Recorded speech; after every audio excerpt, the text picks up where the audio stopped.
Olá, meus queridos alunos, aqui professor Nilmar de Aquino, para nesta aula nós retomarmos o nosso projeto Oráculo dos Concursos. Para você que já é meu aluno, você já sabe do que se trata, né? Nós iremos trabalhar semanalmente com as questões das matérias jurídicas que eu leciono. Então, nós vamos trabalhar com direito civil, processo penal e direito constitucional, tá? Então, se você ainda não me conhece, mas se prepara para concursos públicos, principalmente da área de tribunais, se você está se preparando para o concurso do Tribunal de Justiça do Estado do Ceará, Tribunal de Justiça de São Paulo, Tribunal de Justiça de Pernambuco ou qualquer outro concurso de tribunal, seja ele estadual ou federal, você está no local correto. Desde então, como eu estou dizendo, nós retomaremos o nosso projeto Oráculo dos Concursos. Para isso, meus caros, principalmente para você que não é ainda meu aluno, você tem que fazer 2 cadastros. Você tem que se inscrever aqui no nosso canal do YouTube, porque eu colocarei os comentários das questões nas terças, quintas e sábados. Comentarei as provas voltado para a tua preparação para concurso nesses dias. E na segunda, quartas e sextas, eu colocarei as questões para você treinar em ritmo de simulado no nosso grupo do WhatsApp. Então, se você ainda não está nesse grupo e quer entrar, vá no nosso Instagram, tá? Que no link da bio você consegue ter acesso ao nosso grupo de WhatsApp. Se você preferir, também tem um vídeo nos stories com o link do grupo do WhatsApp. Então fica fácil de você, meu querido aluno, minha querida aluna, nos encontrar lá no WhatsApp. E aí, repito, segundas, quartas e sextas eu coloco as questões no grupo do WhatsApp e nas terças, quintas e sábados, aqui no nosso canal do YouTube, eu respondo a todas as questões, né? Comentando como se estivesse aqui fazendo uma aula do curso de exercício. Então, pessoal, preste atenção, porque o interessante é você resolver antes as questões em ritmo de simulado, para saber seus pontos fortes, seus pontos fracos, e saber como você deve proceder para aumentar a tua nota na área jurídica. Não se engane, não se engane, porque o nível está cada vez mais alto. E isso aqui é essencial para você, principalmente em se falando de um curso desse aqui, que é gratuito, né, meus caros? Estou fazendo isso para ajudar a todos os alunos a desenvolver um pouco mais o conhecimento na área jurídica, que é a minha expertise. Em troca, eu apenas solicito que você deixe aí o seu like, compartilhe com aquele amigo, aquela amiga querida que também está se preparando para concurso de tribunais, tá? E nos ajude aqui a desenvolver o nosso canal do YouTube. Beleza? Com isso, meus caros, sem perda de tempo, vamos lá para nossas questões. Olha aí, ó, vou colocar aqui projeto Oráculo dos Concursos, né, que são as questões, tá? Eu sou, para quem ainda não me conhece, um defensor ferrenho de estudo pelas questões, ela que são as questões que vão nos direcionar em relação àqueles temas mais recorrentes, são elas que vão nos dizer se é preciso estudar jurisprudência ou não atualmente, são elas que destacam aqueles pontos legais, aqueles artigos de lei mais importantes, enfim, elas que te direcionam. Elas que te direcionam sempre. Eu passei assim, da minha época isso já valia, né? Eu estou falando aqui de concursos que passei no início dos anos 2000, logo depois que eu me graduei em Direito. Mas até hoje o procedimento é o mesmo. Afinal de contas, quando você for fazer a sua prova, você não vai fazer outra coisa, senão resolver questões. Então, resolução de questões é essencial. Ou você faz, ou você não passa, simples assim. Nesse intuito é que eu desenvolvi o projeto Oráculo dos Concursos. Vamos lá!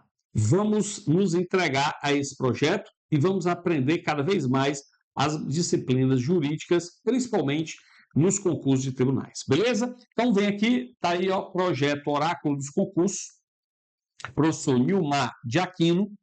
Primeira questão.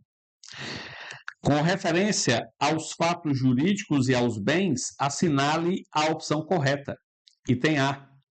Considere a seguinte situação hipotética. Foi celebrado contrato de honorários advocatícios, no qual uma das partes assumiu preço desproporcional ao real prejuízo experimentado. Posteriormente, um dos contratantes alegou que, no momento da realização do ato negocial, encontrava-se em estado emocional alterado. Nessa situação, o negócio jurídico entabulado pelas partes, diz o enunciado da questão, é nulo, por ocorrência de vício de consentimento, fruto de um erro substancial, tá?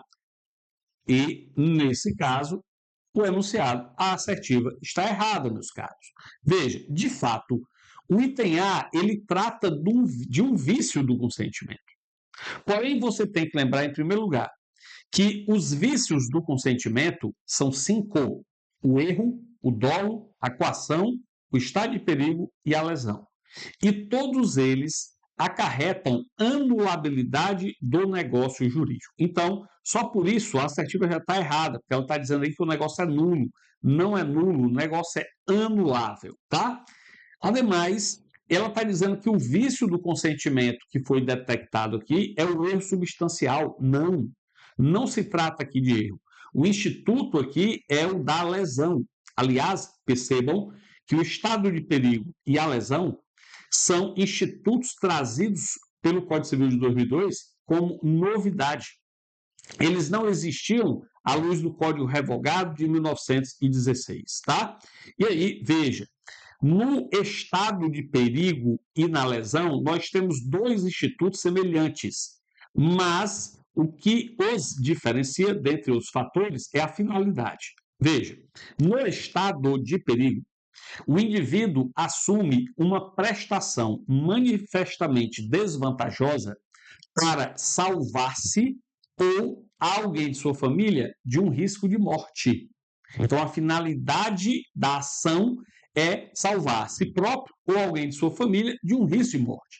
Já na lesão, o indivíduo assume uma prestação manifestamente desproporcional à prestação da parte adversa, ou porque é inexperiente, ou porque, lembrem-se, ele tem premente necessidade de obter recurso financeiro para fazer frente a qualquer motivo que não seja o risco de morte, salvar-se a si próprio ou a alguém de sua família de um risco de morte, porque senão seria estado de perigo.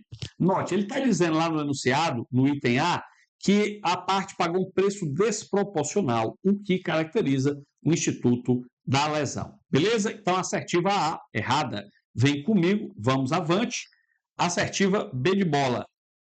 É nulo o negócio jurídico no qual ambas as partes tenham reciprocamente agido com dolo. Então, veja, ambas as partes agiram com dolo. Ele está falando aqui do chamado dolo bilateral ou recíproco. E o que é que você tem que saber sobre o dolo bilateral ou recíproco? Presta atenção aqui. O dolo bilateral, o dolo recíproco, em primeiro lugar, não enseja anulabilidade do negócio jurídico. O negócio jurídico não é anulável pelo dolo bilateral. E também não gera direito a nenhum pagamento de indenização. Tá? No dolo bilateral ou recíproco, ninguém pode se valer de sua própria torpeza. Daí a ideia que ele não pode obter nenhuma vantagem, já que também agiu com dolo. São duas pessoas que querem atuar para prejudicar a parte adversa. É como se alguém estivesse querendo lhe vender um carro roubado e você quisesse pagá-lo em moeda falsa, ou seja, só menino bom envolvido no negócio. Então, não gera anulabilidade e nem pagamento de indenização. Presta atenção aqui no enunciado, ele diz, ó, por prevalência do interesse social, né, a exigir a absoluta ineficácia do ato negocial, ele seria nulo, já está errado. O dolo enseja anulabilidade, e nesse caso o negócio não é inválido, pois para a validade do ato jurídico é necessária a satisfação dos seguintes pressupostos: capacidade das partes, liceidade do objeto e obediência à forma quando prescrita. No entanto, não é cabível a uma das partes reclamar a indenização, isso aqui está certo, como a gente viu, mas não resulta em nenhuma invalidade, o negócio não é anulável, o negócio aí é válido, beleza? Ótimo, então B de bola também está errado. Vamos avançar, vamos para C de casa. Assertiva C diz o seguinte: os bens fungíveis são os que, por sua qualidade individual, têm valor especial e não podem ser substituídos por outro da mesma espécie. Está errado, pessoal. Veja, é exatamente o contrário.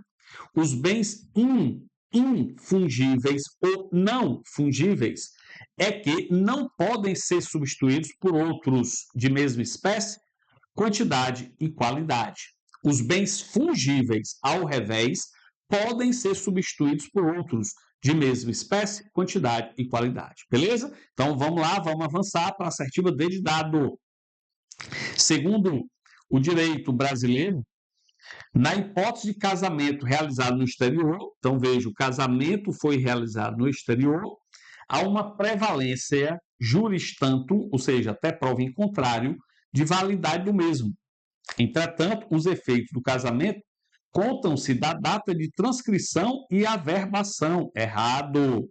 Pessoal, conta-se a partir da data em que o casamento ocorreu, né? Ou seja, conta-se da data de sua celebração. Então, cuidado aqui, ó.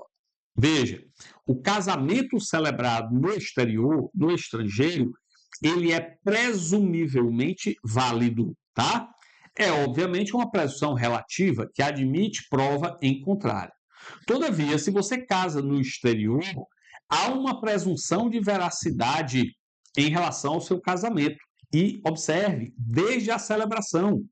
E, portanto, se você omite essa condição de casado ou casada, obviamente que pode ser caracterizado aqui o dolo e a sua consequente má-fé. Beleza? Então, a assertiva aqui está errada, que está dizendo que não caracteriza dolo. Pode sim caracterizar dolo ou, eventualmente, né, a simulação. Beleza? O dolo de simular um negócio jurídico, omitindo essa sua situação de casado ou casada. Vamos para o item E. Vou voltar aqui para vocês. Aqui o item E, que diz o seguinte: a fraude contra credores consiste na alienação de bens capazes de satisfazer a pretensão legítima do detentor de um crédito. É lícito o credor propor ação pauliana que vise a desconstituição da alienação fraudulenta e a retomada do bem imóvel ao patrimônio do devedor para satisfazer crédito preexistente. Pessoal, a assertiva aqui, ela está correta. Note, fraude contra credores é uma atitude maliciosa do devedor que transmite bens de seu patrimônio para terceiras pessoas, e essa transmissão pode ser onerosa ou gratuita, a fim de se colocar propositalmente em situação de insolvência e, portanto, frustrar eventual execução a ser ajuizada por seus credores.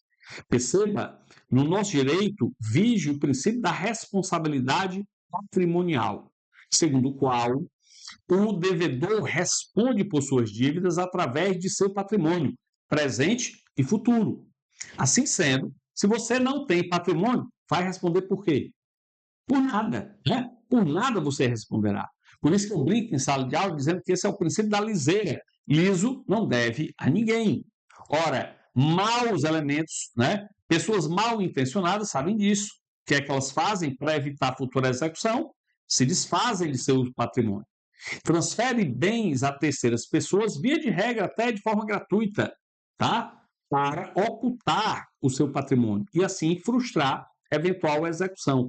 Essa é a fraude contra credores. E a fraude contra credores somente pode ser combatida através do ajuizamento de ação pauliana. Não esqueça disso. O STJ, inclusive, já tem posicionamento consolidado, segundo o qual não cabem embargos de terceiros para viabilizar aqui a nulabilidade de transferência de bens em razão de fraude contra credores. Por quê? Porque cabe a ação pauliana. A ação pauliana, também chamada de ação revocatória. Através dessa ação, você dá poderes ao juiz investigar se houve essa transferência indevida de bens de seu patrimônio e ele poder assim, invalidar essas transferências. Aí você outorga poder ao magistrado para que ele possa invalidar essas transferências, restabelecendo esses bens no patrimônio do devedor e assim ele poder continuar aí com a sua execução, tá? Lembrando o seguinte, pessoal, cuidado aqui, porque independentemente da natureza do crédito a ser executado, a ação pauliana sempre será de competência da Justiça Comum Estadual, tá? Algo que é muito perguntado em prova, tá aí a nossa resposta, é de elefante. Vem aqui comigo, vamos passar ato contínuo para a segunda questão. Deixei aqui um espaço em branco para comentários, mas nem precisou. Deixa eu tomar aqui uma água rapidamente e vamos para a segunda questão. Segunda questão diz o seguinte: assinale a opção correta. E tem A. O prazo de decadência implica extinção do direito. Corre contra todos e não se suspende nem se interrompe. Essa parte aqui, ó, está errada, tá? Veja, a assertiva está errada e por um detalhe aqui. Realmente, a decadência, também chamada de caducidade, representa a extinção do direito material, mais especificamente de um direito potestativo, tá? Você tem o poder legal de influenciar a esfera jurídica alheia, mas tem que fazer isso dentro de um prazo previsto em lei. Acabado esse prazo, você perdeu esse direito. Essa é a decadência, também chamada de caducidade. Agora, como regra, as hipóteses que impedem, suspendem ou interrompem a prescrição não se aplicam à decadência, realmente, com exceção de uma única hipótese, que é contra absolutamente incapaz. Note, contra os absolutamente incapazes não corre prescrição ou decadência. Daí a assertiva está errada porque ela generaliza e, como a gente viu, tem uma exceção. Beleza? Vem comigo, vamos para o item B de bola. Item B de bola, ele nos diz o seguinte: o parentesco por afinidade é um vínculo estritamente pessoal. Portanto, os afins de um cônjuge ou companheiro são afins entre si. Não, pessoal, não. Veja, são afins entre si? Não. Note, o parentesco por afinidade, ele vincula por esse liame jurídico o cônjuge aos parentes do outro cônjuge. Mas perceba, é apenas e tão somente para os ascendentes, descendentes e colaterais em segundo grau, ou seja, os irmãos, né? Que seus irmãos, quando você casa com alguém, viram um cunhado dessa pessoa. Então, preste atenção que realmente você, enquanto casado ou casada, tem parentesco por afinidade com essas outras pessoas. Todavia, os teus parentes não são parentes do teu cônjuge, né? Os teus parentes não são parentes dos parentes do teu cônjuge. Então, veja, a tua tia não tem nada a ver com a tia do teu cônjuge. Não há parentesco por afinidade entre eles. O parentesco por afinidade vincula o cônjuge a esses parentes que eu acabei de citar, beleza? Daí o erro da assertiva, que ela diz que os parentes de um cônjuge podem ser parentes do outro cônjuge. Não, não pode. Vamos lá para o item C. C de casa diz assim: a prescrição interrompe-se e suspende-se nos casos taxativos enumerados em lei. Ocorrendo a interrupção ou a suspensão, o prazo anterior não é computado, está errado, porque eles colocam no mesmo balaio interrupção e suspensão. E aí perceba o seguinte: havendo, pessoal, o curso do prazo prescricional e incidindo a hipótese suspensiva, esta hipótese paralisa o prazo prescricional no ponto onde ela incidiu e, encerrando a hipótese, o prazo continua a correr do ponto onde foi paralisado.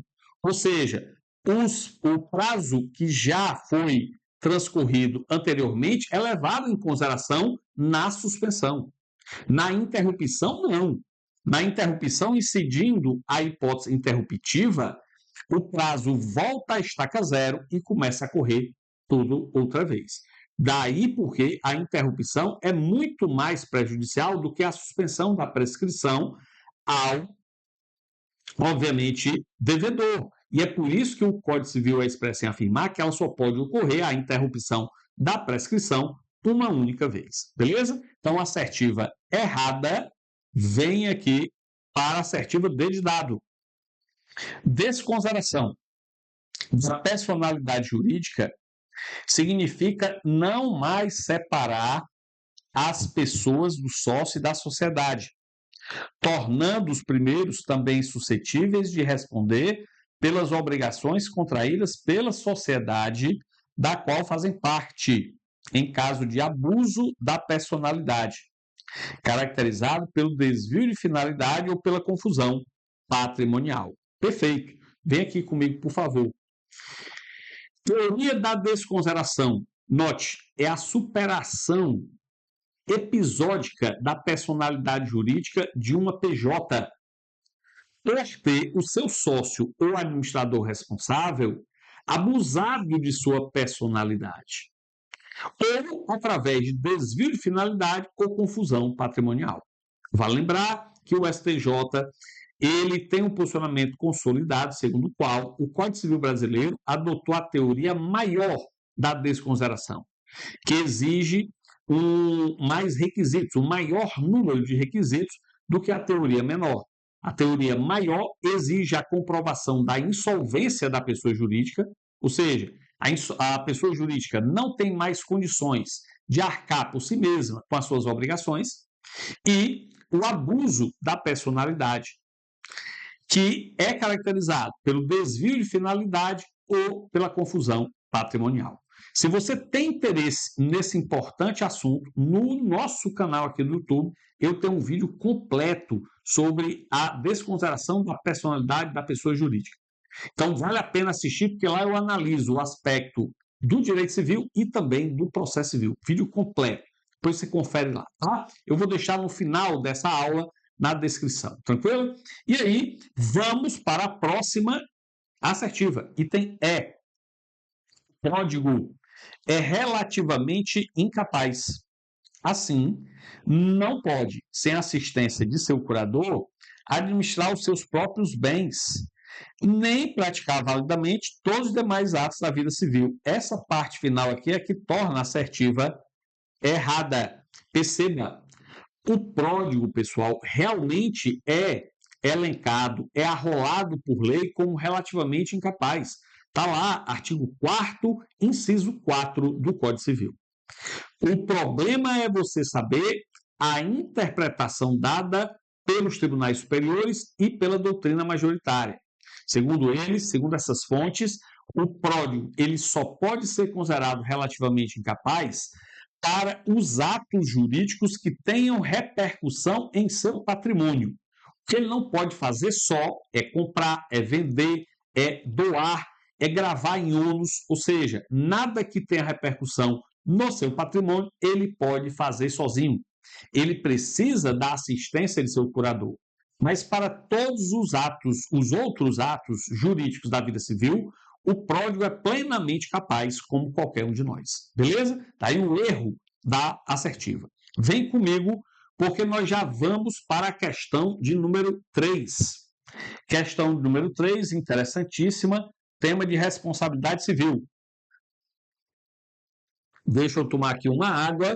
E aí, terceira questão diz assim: em relação à responsabilidade civil, assinale a opção correta, né? Item A de avião. A obrigação de reparação civil só surge quando há relação de causalidade entre a ação ou a omissão do agente e o dano sofrido pela vítima. É obrigatório para a caracterização tanto da, ele está dizendo que é obrigatório para a caracterização tanto da responsabilidade objetiva quanto da responsabilidade subjetiva, que o dano seja decorrente da atitude do réu e que este tenha agido com culpa. Errada essa parte final. Veja, existem, como eu vou demonstrar daqui a pouco para vocês, os chamados elementos de responsabilidade civil. Sem esses requisitos essenciais, não há que se falar em responsabilidade civil. E um deles é o dano. Realmente, só há que se falar em responsabilidade civil se a conduta do agente causou um dano a outrem. Agora, cuidado, porque diante da responsabilidade objetiva, quando assim determinada em lei ou no nosso ordenamento jurídico, para ficar mais preciso, não esqueça, ela independe da análise da culpa do agente. Então, responsabilidade objetiva é independentemente de culpa, só depende da análise de culpa, obviamente, a responsabilidade subjetiva, o que torna a assertiva A errada.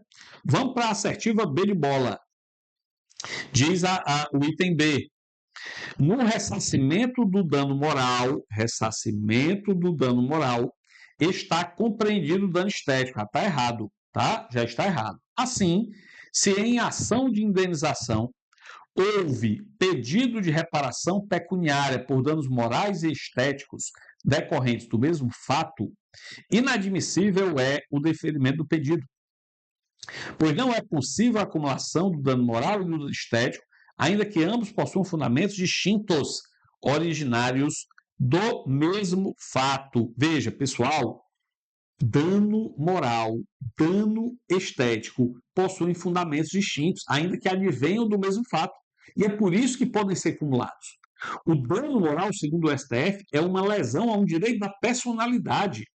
Dano estético é aquele que repara uma óbvia lesão à integridade física de alguém que deixou uma repercussão prática que precisa ser reparada. E para isto existe, inclusive, um posicionamento simulado do STJ que eu quero destacar aqui com vocês. Vem aqui comigo, eu vou chamar sua atenção, vou colocar aqui uma observação, tá? Observação, súmula, anote aí no seu caderno, 387 do STJ. É importante que você destaque essas súmulas que eu vou colocando aqui durante o nosso curso, para você estudar como se fosse depois uma revisão no caderno de erros, tá? Essa súmula você vai ver, diz que é lícita a acumulação de indenizações por dano estético e dano moral. Então, o item A está errado, o item B também está errado. Vamos para o item C.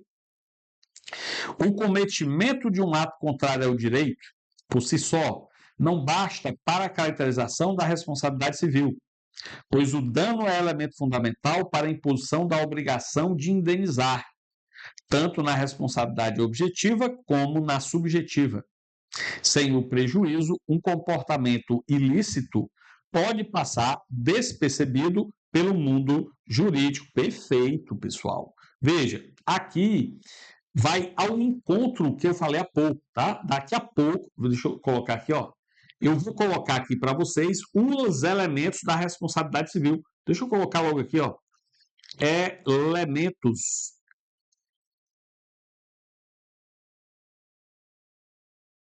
da responsabilidade civil.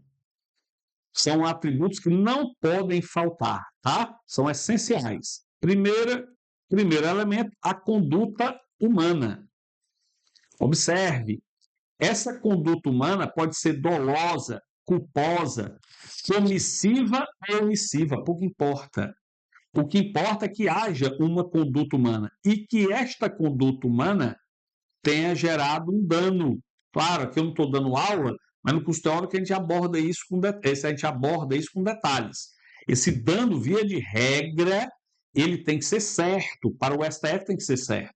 O STJ é que admite o chamado dano presumido, mas isso é outra conversa. Tá? E o último elemento de responsabilidade civil é o nexo causal, que determina que essa conduta humana tem que ser o responsável direto e imediato pelo dano. Daí a adoção pelo direito civil do vínculo, né? Da teoria do dano direto e imediato. Beleza? Tá aí os elementos. Então, o dano não pode faltar, de fato. O item, voltando aqui, o item C está realmente correto, porque é como ele diz aqui, tá? O dano é elemento fundamental para a imposição da obrigação de indenizar, tanto na responsabilidade objetiva como na subjetiva. Então, obviamente que essa parte aqui está em linha de adequação com o que eu acabei de lhes explicar. Beleza? Ótimo. Vamos para o item D. O item D diz o seguinte: na responsabilidade civil indireta do patrão por danos causados por seus empregados, a culpa é presumida. Opa, vamos ver se ainda existe isso aqui. Sendo que o ônus da prova cabe ao lesado, não só quanto ao ato praticado, como quanto à culpa em vigilando o empregador, tá? Excluindo-se a responsabilidade daquele que causou o dano, se não ficar provado que agiu com culpa. Cuidado aqui, pessoal. Cuidado aqui, porque, tá? Cuidado aqui, porque essa questão, essa assertiva, visava pegar aquele aluno que até tem um estudo de súmula, mas não sabe, obviamente, dizer quais são as súmulas que são ainda hoje aplicadas e as que não são. Existe uma súmula do STJ que hoje está, obviamente, prejudicada, que é a súmula 341 do STJ, que diz que é presumida a culpa do patrão, tá? Do empregador, pelo ato praticado por seu empregado. Isso está hoje fora do contexto do Código Civil de 2002, porque pelo Código Civil de 2002 existe uma responsabilidade objetiva do empregador ou do comitente pelos atos dos seus empregados ou prepostos. Então, obviamente, se o empregado, em razão da sua atividade laboral, causa um dano à terceira pessoa, há responsabilidade objetiva do empregador, tá? Não é mais culpa presumida, daí o erro da assertiva. Então, volte aqui comigo, vamos para o último item. O item é o ajuizamento de uma ação de cobrança na qual, posteriormente, foi julgado improcedente o pedido, enseja a obrigação de indenização por danos morais e reparação civil, mesmo que o autor não tenha agido com má fé, pois causou graves transtornos e aborrecimentos indevidos ao réu. Claro que está errado, né, pessoal? Não é porque alguém ajuizou uma ação de cobrança e o pedido foi improcedente que ela vai responder, né? Na verdade, o Código Civil é expresso em afirmar que aquele que te cobra dívida já paga é obrigado a te indenizar pelo dobro do valor exigido. Para isso acontecer, de fato, os tribunais superiores estão exigindo a comprovação da má-fé do credor.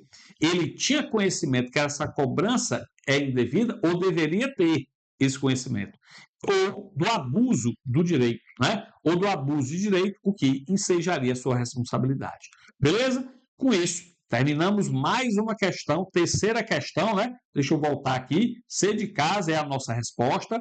Vamos para a próxima questão, ó. Questão número 4. Questão sobre posse. Deixa eu tomar aqui uma água. No que se refere à posse, assinale a opção correta. Item A. Dada a existência de relação de subordinação, o possuidor direto de um bem não pode defender a sua posse contra o possuidor indireto desse mesmo bem. Assertiva errada. Veja, presta atenção que o possuidor direto é aquele que exerce um dos poderes inerentes à propriedade, por exemplo, o direito de usar, e transparece, de fato, que tem a detenção física sobre o bem. Ele que usa o bem é o possuidor direto. Já o possuidor indireto é aquele que transferiu a outrem, por ser proprietário do bem, um dos poderes inerentes à propriedade. Então, por exemplo, um exemplo clássico aqui, no contrato de locação, o locador é o proprietário do bem. E, portanto, como ele cede o poder de usar ao inquilino, ao locatário, ele passa a ser possuidor indireto. E o locatário passa a ser o possuidor direto. Mas veja, não é porque o possuidor indireto é o proprietário do bem que ele pode molestar ou incomodar a posse do possuidor direto. Não pode. E é por isso que o Código Civil é expresso que o possuidor direto tem ação mesmo contra o possuidor indireto. Beleza? Vem comigo, vamos para o item B de bola. A posse do imóvel não faz presumir a das coisas móveis que nele estiverem. É exatamente o oposto, pessoal. Óbvio.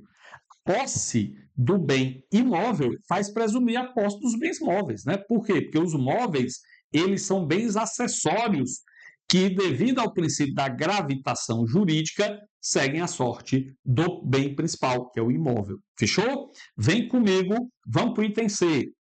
O item C diz o seguinte, que a posse violenta ou clandestina é injusta.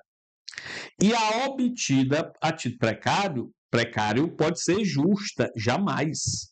Veja, presta atenção aqui que posse injusta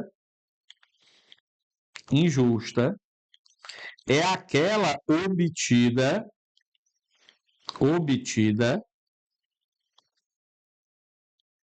por meio violento, por meio clandestino,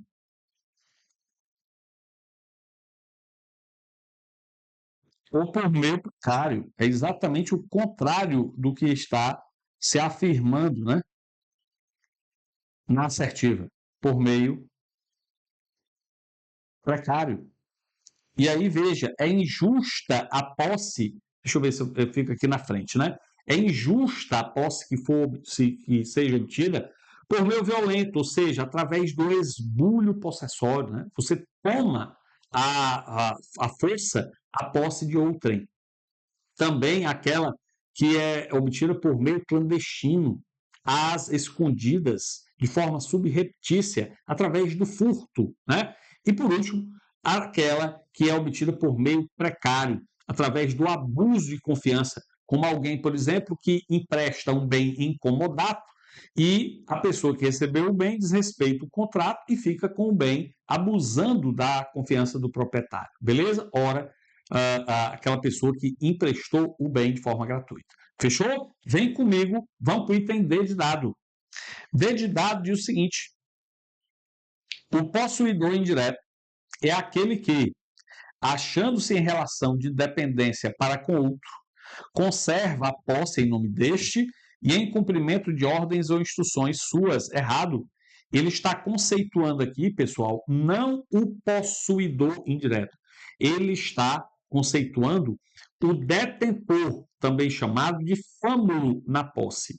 Veja, para você enxergar a assertiva, note que a diferença entre o possuidor direto e o detentor é que ambos eles detêm o poder físico da coisa, mas o possuidor direto, ele exerce essa posse em nome próprio, e o detentor exerce essa posse em nome de outrem, como é o caso, por exemplo, do caseiro. Eu tenho um sítio no interior do estado e lá tem um caseiro. Ora, o caseiro do sítio é, obviamente, detentor, não é possuidor, beleza? E, por fim, vem comigo, olha o item E, configura-se constituto possessório quando o proprietário da coisa aliena esse direito e permanece na posse direta da coisa, de modo que aquele que possuía em seu próprio nome passa a possuir em nome de outrem. Perfeito, pessoal. Para você entender rapidamente, veja, existe um instituto do direito das obrigações chamado de tradição ficta. Essa tradição ficta pode decorrer do constituto possessório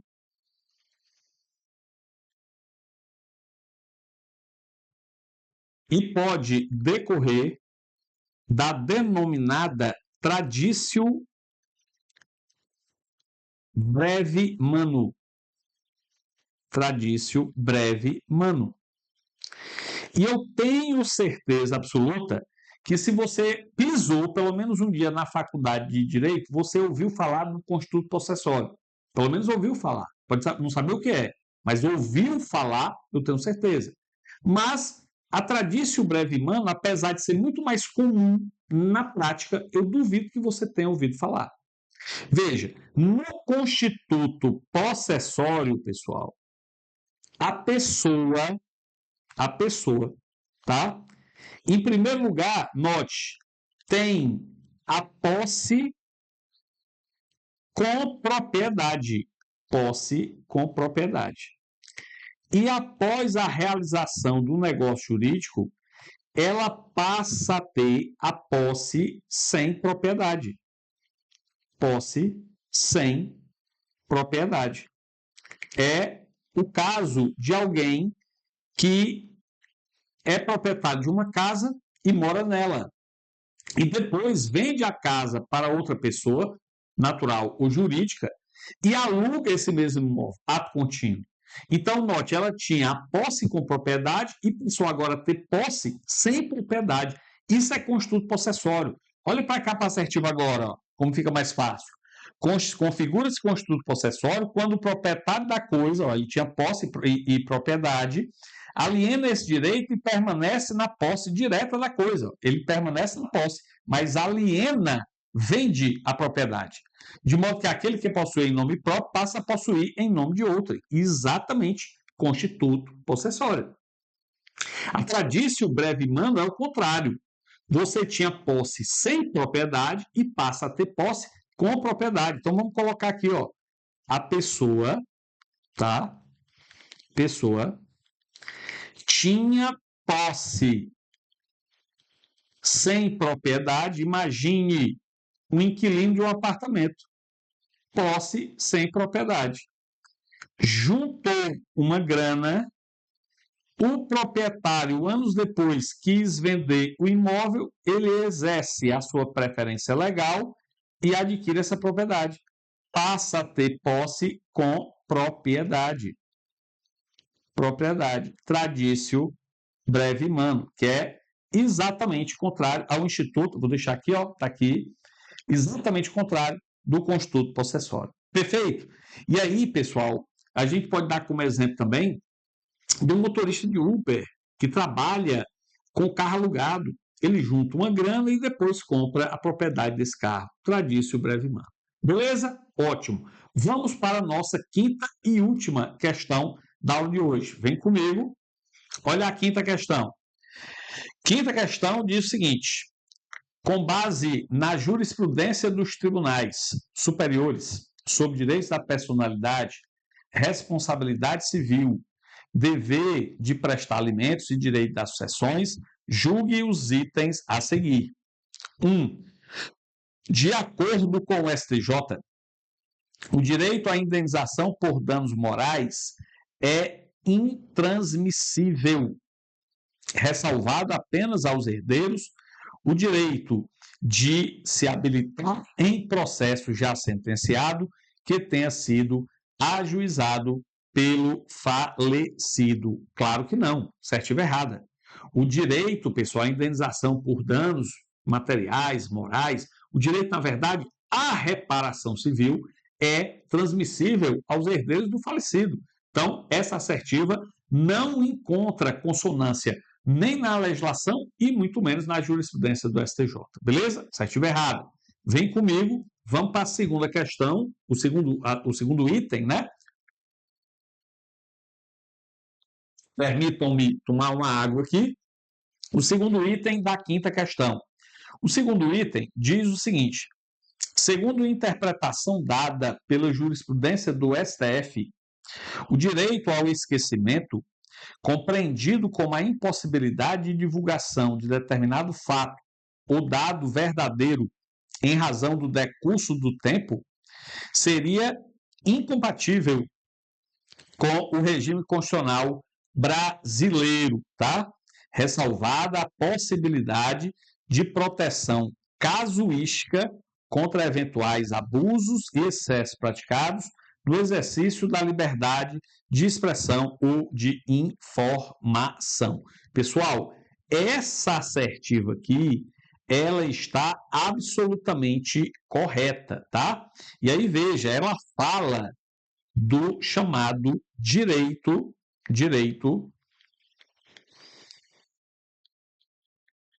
ao esquecimento, né? Veja, ao esquecimento. E vejam vocês o seguinte, que o STF, ele tem posicionamento consolidado, segundo o qual o direito ao esquecimento é incompatível com o regime da Constituição Federal de 1988. Direito ao esquecimento este, que seria a divulgação de fatos verdadeiros que ocorreram, né, há muitos anos, em época passada. Portanto, você teria o direito de não se ver novamente acusado ou apontado por um fato que já ocorreu há muito tempo. Isso, para o STF, é incompatível com a Constituição Federal. Claro que você pode, se sentindo ofendido, né, na sua privacidade, você pode, obviamente, ajuizar as ações devidas para obter reparação civil junto ao Poder Judiciário. Beleza? Ótimo. Inciso 2 está correto. Vou para o inciso 3. Conforme entendimento sumulado do STJ, a obrigação dos avós de prestar alimentos a seus netos possui natureza complementar e subsidiária, sendo devida quando demonstrada a insuficiência total ou parcial de recursos dos genitores. Assertiva também, ó, correta. Cuidado, pessoal, os alimentos pagos pelos avós, eventualmente, chamados de alimentos avoengos, né, pela nossa doutrina, segundo a súmula 596 do STJ, deixa eu colocar isso aqui, né? Súmula 596 do STJ, esses alimentos possuem caráter complementar e subsidiário.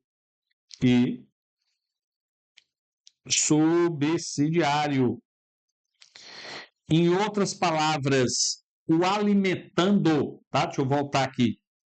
O alimentando, ele não pode acionar diretamente os avós sem ter antes demandado o pai ou a mãe. Então, tem que demandar os pais em primeiro lugar. Essa é a responsabilidade principal dos pais.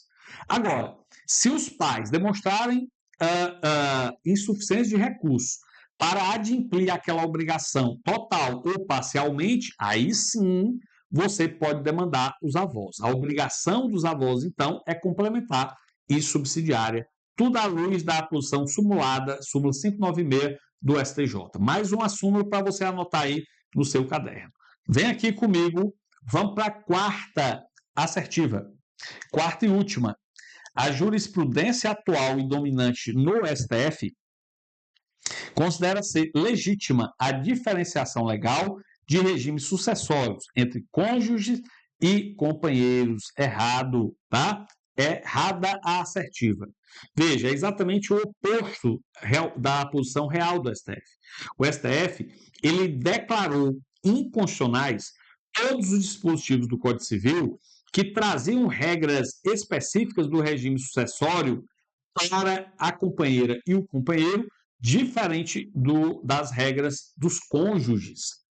O STF, ele tem interpretação, conforme a Constituição, que os regimes são idênticos. Então, da mesma maneira que o cônjuge é, por exemplo, herdeiro legítimo, tá? Também o é a companheira ou o companheiro. Fechou? E todas as regras aplicadas no Código Civil ao cônjuge também valem para companheiro e companheira. Ao longo aqui do nosso curso, nós vamos estudar várias delas. E com isso, pessoal, nós encerramos o primeiro comentário do nosso projeto Oráculo dos Concursos. Se você chegou até aqui, meus parabéns. Não esquece de deixar o teu comentário, tá? Veja, mais de 50 minutos de aula, né? Então é realmente uma aula, isso aqui não é para se jogar fora, é para você aproveitar esse projeto, tá? Então, conteúdo realmente de aula paga de forma gratuita aqui no YouTube. Então, não esquece, deixa lá o teu like, compartilha com teus amigos. Se você quiser, deixa aí o teu valeu demais, é uma nova função aí do YouTube, né? Deixa o teu valeu demais, que aí teu comentário fica em destaque. Na próxima aula, eu já faço aqui a referência ao teu comentário.